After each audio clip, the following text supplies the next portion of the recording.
Welcome to the show. I have more Trump regrets and more FAFO experiences to share. First up is the owner of a construction company. He is now entering the find out phase, or I guess he's already in the find out phase of his journey. So take a look at what he said in a TikTok video. I was a Trump supporter. I don't know how long I can keep doing this. I have a construction company, and not a fucking thing is getting done. This is what I get. This is what I fucking get. Nothing but white boys. It takes 4 days to do a one-day job. I might have fucked up. I would say you definitely did. This guy is taking a beating over on TikTok, but at least he realizes, may have screwed up here. Next up is a guy who replied to Steve Bannon and Donald Trump on Twitter, and he told them, quote, "We didn't vote Israel first, and you need to wake up and wake up fast. I realized you torched your base but I didn't realize you burnt it down for AIPAC. You're at 54% disapproval rating. You better wake up and wake up fast." This next person shared a video from the 1980s, and it's of an interview with Bibi Netanyahu. And in this video, he admits that Israel controls the U.S. Congress. And this Twitter user wrote, quote, "Netanyahu is a lying, deceptive warmonger. Israel is the country that needs a regime change. Netanyahu will never agree to a ceasefire. Sneaky, bloodthirsty monster. He dragged us into his war. Trump is a follower, not a leader. I regret voting for him." And you know who agrees with this guy, with this Twitter user? None other than Candace Owens. So take a look at this. This was just a short part of her interview with Piers Morgan. So I want to be clear. I don't regret voting for Donald Trump above Kamala. I think he was the better candidate, certainly a better candidate above Joe Biden. But what I will say is that he's been a chronic disappointment. And I feel embarrassed that I told people to go vote for him because this wasn't going to happen and it is happening. This is not the candidate that I voted for. Yeah. Kamala. Still can't say her name right, huh, Candace? Should we start calling you Candace? Candace, Candida. Anyway, Owens may not regret her vote, but this next woman definitely does. So Charlie Kirk posted a meme, and it said, it was a picture of Trump, and it said, "Politicians will come and go in our lifetime, but there will never be another President Trump." I mean, thank God, right? So this lady replied, quote, "I hope so." Meaning, I hope there won't be another Trump. "I regret voting for him. Bibi has him by the balls. I wonder what he has on him." Now, we don't need to guess. I mean, we know, right? I've shared that story with you guys about the woman who sued Trump over an alleged sexual assault back in I think it was the 80s or the 90s. So anyway, even the proud bigots, they are starting to turn on Trump and his Israel first agenda. So on June 18th, they warned in a post and I'm not sure what platform this was on, but they warned that if the U.S. got involved in the Israel-Iran conflict, then voters could no longer support Trump. Well, last Saturday, they replied to Donald Trump's post about his so-called successful attack in Iran, and they simply said, quote, "Fuck this shit." I mean, when you've lost the proud bigots, you know you done screwed up bigly. Bigly, he screwed up. So anyway, this next clip I have to share comes from C-SPAN. So there was a California man named John. He called in, and he is also pissed off about our bombing of Iran. Take a look at what he had to say. You know, I woke up this morning on my X account, and there's a short clip of Trump just ripping into Bush on presidential debates, and complaining about how the country was lied to about the weapons of mass destruction. Well, I feel the same thing has just happened again to us. I am so disappointed in Trump, and I am a hardcore MAGA guy, and I had so much support for this guy, and I just feel betrayed about this. Trump has done the wrong thing. We've literally bombed the wrong country. Israel has been doing things over there that are just outrageous, un-American, slaughtering tens of thousands of people, attacking this Pearl Harbor-like attack on Iran. It's just outrageous. And we're buying into it, and we're supporting them, and we're providing them all the information and the intelligence, and now we've just attacked them. We've gotten sucked in to yet another war. And it's just, I am so disappointed in this guy. He started off doing so many good things. He got rid of the dual citizenship staff members all around him. But now he's got these Raptor preppers around him. And it's just, I'm just disappointed this morning. And I was certainly hoping for him to be a real peacemaker out there, be a senior diplomat, and bring all the parties together and promote peace in that region. And that's not what he did. He's done the wrong thing, and I am disappointed.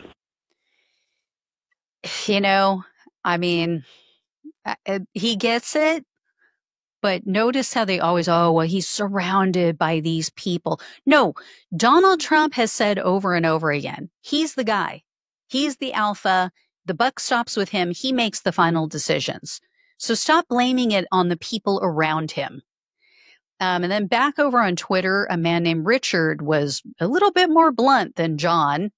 He wrote, quote, "Fuck Israel, a genocidal rogue war state that owns the U.S. Congress.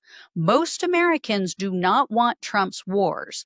They care about inflation, not warmongering, boasting, or blind obedience to Israel. Do I regret voting for you? Does a bear shit in the woods?" I would argue if they're in a zoo, no.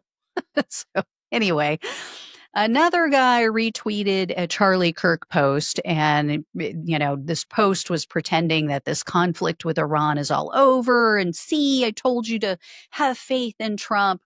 This guy replied to him and said, "I don't trust or support him anymore.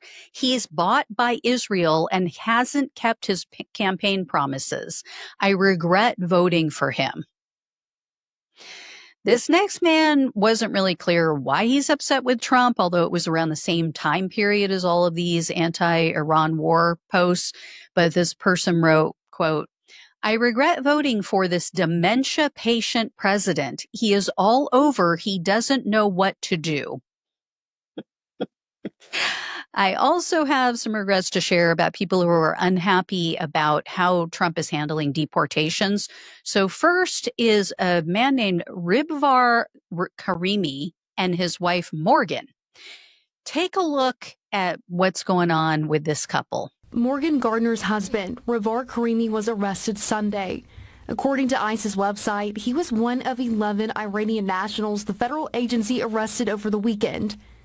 On Tuesday, ICE sent CBS 42 a statement that reads in part, "Karimi reportedly served as an Iranian army sniper from 2018 to 2021. So, yeah.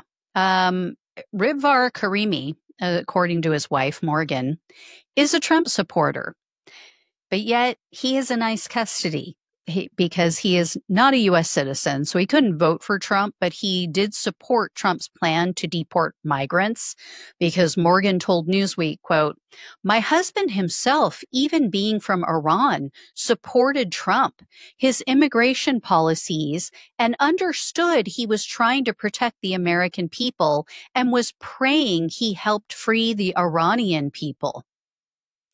So his pregnant wife is now facing the possibility of raising their child alone here in the U.S., or I guess she could move to Iran, right, where women are treated so well.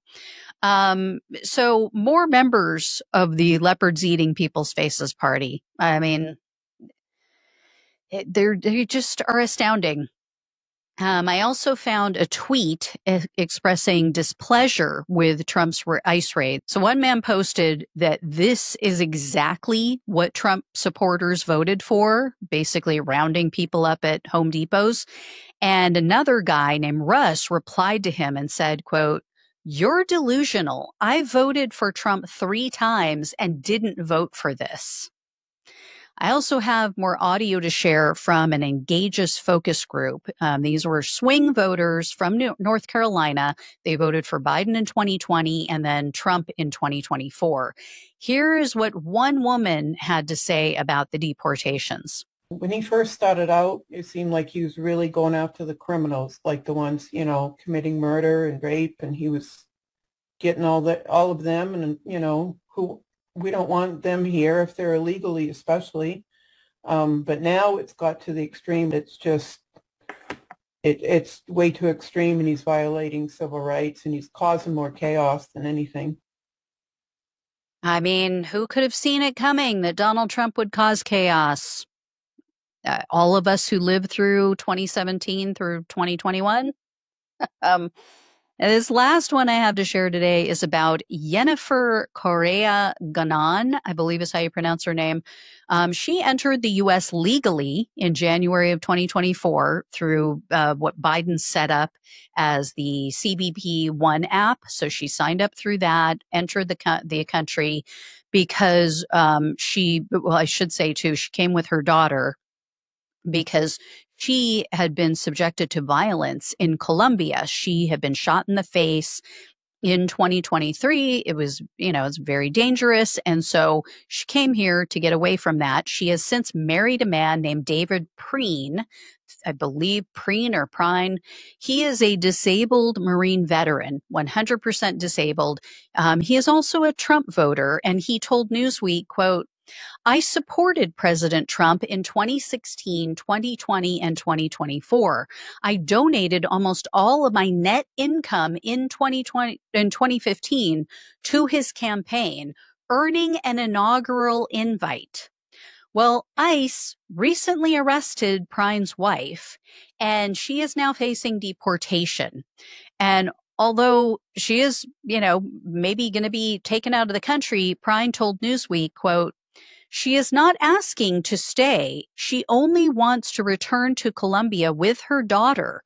I offered to post a $50,000 cash bond and personally escort her. She's begged ICE for permission to depart voluntarily, yet remains incarcerated." So she's saying, "I'll go. I'll just leave. That's fine." And they're like, "No, we're just going to keep you locked up." And the reason that Trump's administration is giving for her deportation is her criminal history. According to the DHS, Department of Homeland Security, Ganon has been arrested 3 times for assault, and she apparently, according to them, violated a protective order.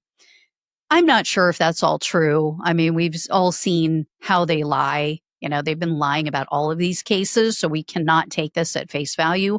However, Newsweek did confirm that there was an arrest that just took place in May of this year for a domestic argument. Now, charges were dropped, but still, it put a target on her back, and that's why they went after her.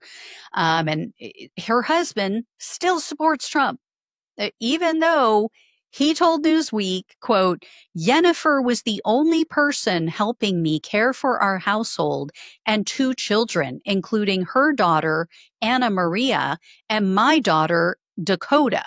I'm overwhelmed watching my mental health slip while trying to care for everyone. Anna cries for her mom daily. Her drawings cover our fridge. She doesn't understand why her mother was taken. Dakota is also emotionally struggling. We are a fractured household doing our best." So you guys know I have a very soft spot for members of the military. I don't know how to feel about this. I feel bad for him. I really do. But, he voted for Trump knowing he had a wife who was here, under a Biden era program, which Trump was going to be doing away with. And that, I'm assuming he knew that she had a criminal history. I mean, what did he expect? What the hell did he expect? And he's saying he still supports Trump. Now, is he saying that because he's hoping that Trump will help him and maybe he doesn't support him anymore? I don't know. Who knows what's in this man's mind and heart, but just unbelievable. Unbelievable how people went along with this, knowing that he was planning mass deportation. All right, guys, I will have more for you next week. Thank you all so much for watching and listening. Please like, please share, and subscribe. Please donate if you can. Love you all. Take care. Talk with you soon.